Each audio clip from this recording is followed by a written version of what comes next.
વરસાદને લઈને સારા સમાચાર સામે આવી રહ્યા છે। આગામી 48 કલાકની અંદર વરસાદનો નવો રાઉન્ડ શરૂ થવાનો છે। જે સાયક્લોનિક સર્ક્યુલેશન જે સિસ્ટમ છે તે સક્રિય થતાં હવે ક્યાંક ને ક્યાંક વરસાદનો બીજો રાઉન્ડ છે તે શરૂ થવાનો છે। કયા કયા ભાગોની અંદર વરસાદ પડવાનો છે વિન્ડીના માધ્યમથી આપણે જાણીએ। નમસ્કાર, હું મયુર, સ્વાગત છે આપનું સ્વરાજમાં।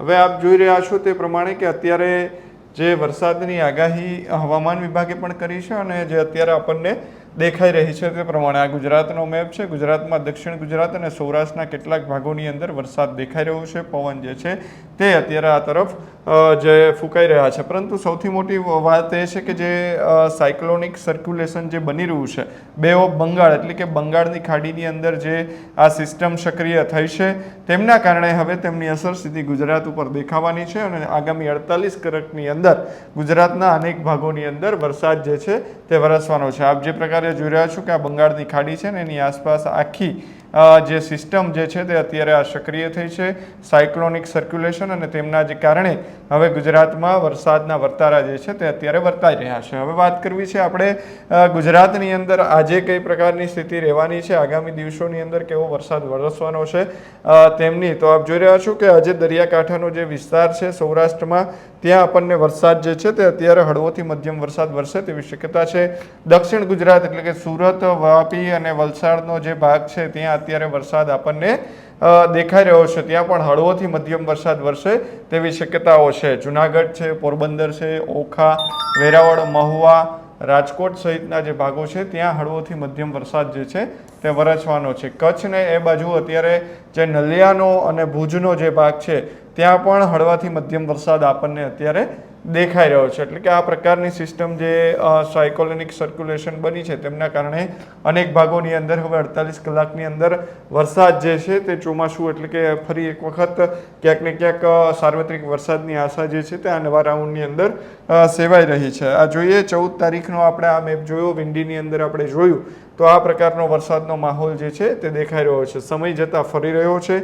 આવતીકાલે કયા કયા જિલ્લાઓની અંદર વરસાદ રહે છે અને કેવા જિલ્લાઓમાં કયો વરસાદ રહેશે, તો અહીંયા હવે જે આપણે સાયક્લોનિક સર્ક્યુલેશનની વાત કરી હતી તે ફરી એક વખત તેમની અસર છે તે અહીંયાથી આપણને જોવા મળી રહી છે કે જે દક્ષિણ ગુજરાત છે ત્યાં આપણને વધુ આ અસર સાયક્લોનિક સર્ક્યુલેશનની દેખાઈ રહી છે અને લો પ્રેશર બંગાળની ખાડીની અંદર બની રહ્યો છે, તેમના કારણે આવતીકાલે સુરત અને વાપીની અંદર ભારે વરસાદ પણ વરસી શકે તેવી અત્યારે શક્યતા જે વિંડી જે છે તેમના માધ્યમથી આપણને દેખાઈ રહી છે। ત્યાંથી આ નંદુરબાર જે વિસ્તાર છે ત્યાં પણ વરસાદ ભારે વરસી શકે છે।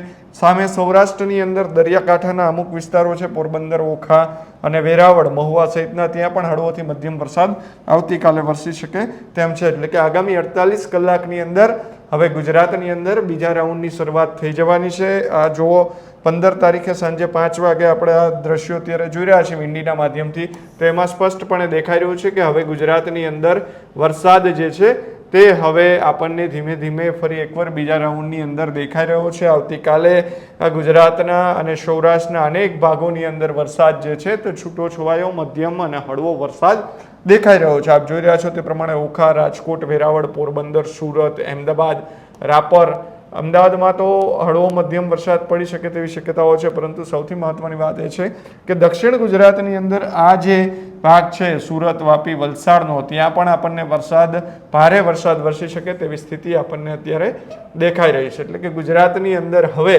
48 કલાકની અંદર વરસાદ જે છે તે ભાવનગર, પાલિતાણા, રાજુલા, અમરેલી, ધારી, કોડીનાર, વેરાવળ, માધવપુર, પોરબંદર, ખંભાળિયામાં પણ વરસાદ વરસવાની શક્યતા છે। ઓખાનો જે ભાગ છે ત્યાં વરસશે। જામનગરની અંદર પણ હળવોથી મધ્યમ વરસાદ વરસશે। કાલાવડ છે, રાજકોટ છે, મોરબી છે, ધોલેરા છે, ભાવનગર છે, અલંગ છે, મહુવા, રાજુલા, કોડીનાર, વેરાવળ એટલે કે દરિયાઈ પટ્ટી સહિતના જે વિસ્તારો છે ત્યાં વરસાદ વરસવાની શક્યતા અત્યારે આપણને આવતીકાલે દેખાઈ રહી છે। એટલે એક સારા સમાચાર જે છે તે આવ્યા છે, કારણ કે અનેક ભાગો એવા હતા જે દેવભૂમિ, દ્વારકા સહિતના કે જ્યાં પહેલા રાઉન્ડની અંદર વરસાદ જે છે તે વરસ્યો નહોતો અને તેમના કારણે ખેડૂતો જે છે તે પણ ચિંતામાં હતા. એટલે કે જે સાયક્લોનિક સર્ક્યુલેશન બની રહ્યું છે, જે સિસ્ટમ સક્રિય થઈ છે, તેમના કારણે આ પ્રકારે વરસાદ વરસવાની શક્યતા આપણને દેખાઈ રહી છે. 16 તારીખનો આ મેપ છે. 16 તારીખે વહેલી સવારે પણ નલિયા, ભુજ સહિતના જે વિસ્તારો છે ત્યાં પણ વરસાદ વરસવાની શક્યતા છે. સુરતની અંદર, દક્ષિણ ગુજરાતની અંદર પહેલા રાઉન્ડની અંદર પણ જળબંબાકારની સ્થિતિ સર્જાઈ હતી અને જે ત્યારબાદ પણ જે વરસાદ વરસ્યો હતો તેમના કારણે પાણી થયા હતા. પરંતુ જે 16 તારીખની વાત કરીએ તો 16 તારીખમાં પણ આખા સૌરાષ્ટ્રની અંદર વરસાદ જે છે તે આપણને દેખાઈ રહ્યો છે. કચ્છ, ભુજમાં, રાપરની ઉપરના ભાગમાં વરસાદ દેખાઈ રહ્યો છે. અમદાવાદમાં હળવોથી મધ્યમ વરસાદ અને તેમના આજુબાજુના જે વિસ્તારો છે ત્યાં વરસે તેવી શક્યતા છે.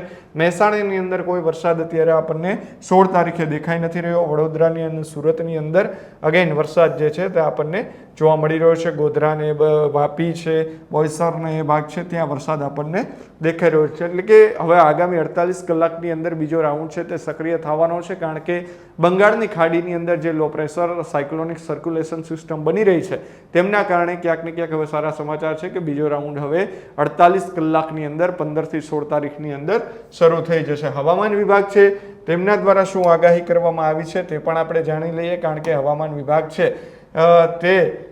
તેમનો મેપ જે છે તે જાહેર કરતું હોય છે, ત્યારે તેમના દ્વારા શું આગાહી કરવામાં આવી છે તે હવે જાણીએ. ખેડૂત ભાઈઓ છે ખેતરમાં ડ્રોન ઉડાવતા હોય છે ત્યારે આપણે એક પ્રશ્ન સતાવતો હોય છે કે જે આપણે અત્યાર સુધી જીપીએસ ટેકનોલોજી વાળા ડ્રોન વાપર્યા છે, જેથી કરીને મોબાઈલ ટાવર છે અથવા તો હાઈ ટેન્શન લાઈન પસાર થતી હોય, કોઈ વૃક્ષો હોય, ત્યારે જે જીપીએસ ટેકનોલોજી વાળા ડ્રોન છે એમાં ટકરાય અને ટ્રેસ થાય છે. પણ એગ્રીઓન લાવ્યું છે જીએનએસએસ ટેકનોલોજી ડ્રોન, જેથી કરીને એ ડ્રોન છે એ કોઈ જગ્યાએ ટકરાય નહીં, પોતાની રીતે જ ડિસિઝન લે છે અને મૂવ થઈ જાય છે, જેથી કરીને જીએનએસએસ ટેકનોલોજી ડ્રોન છે એ વાપરવાનો આગ્રહ રાખો.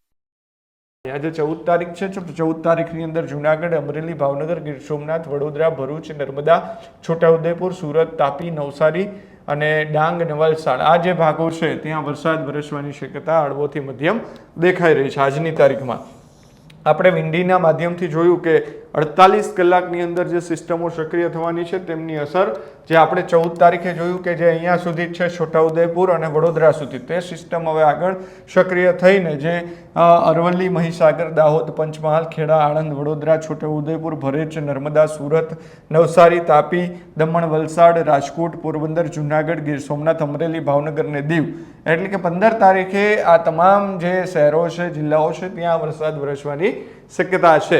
ધીમે ધીમે 16 તારીખે આપણે જે વિંડીની અંદર જોયું કે સક્રિય થાય છે, સૌરાષ્ટ્રના અનેક ભાગોની અંદર, દક્ષિણ ગુજરાતના તમામ ભાગોની અંદર વરસાદ જે છે તે આપણને જોવા મળી રહ્યો છે. તો અહીંયા પણ હવામાન વિભાગે આ જ પ્રકારની આગાહી કરવામાં આવી છે. દેવભૂમિ દ્વારકાની અંદર હવે વરસાદ જે રાહ જોવાઈ રહી હતી તે ખૂબ જ સારા સમાચાર છે. દેવભૂમિ દ્વારકા, પોરબંદર, જુનાગઢ, ગીર સોમનાથ, અમરેલી, રાજકોટ, બોટાદ, ભાવનગર, સુરેન્દ્રનગર, અમદાવાદ, આણંદ, વડોદરા, ભરૂચ, નર્મદા, સુરત, તાપી, નવસારી, વલસાડ, અરવલ્લી, સાબરકાંઠાનો એ ભાગ છે તે 16 તારીખે વરસાદ જે વરસશે. અને સેમ એઝ ઇટ ઇઝ અત્યારે પૂર્વાનુમાન 17 તારીખનું પણ એ જ રીતે છે ને 18 તારીખમાં થોડા ઘણા ફેરફાર થઈ રહ્યા છે. એટલે કે આ પ્રકારનો વરસાદ જે છે તે આપણને દેખાઈ રહ્યો છે. આગામી 48 કલાકની અંદર નવા બીજા રાઉન્ડની શરૂઆત જે છે તે થઈ જવાની છે.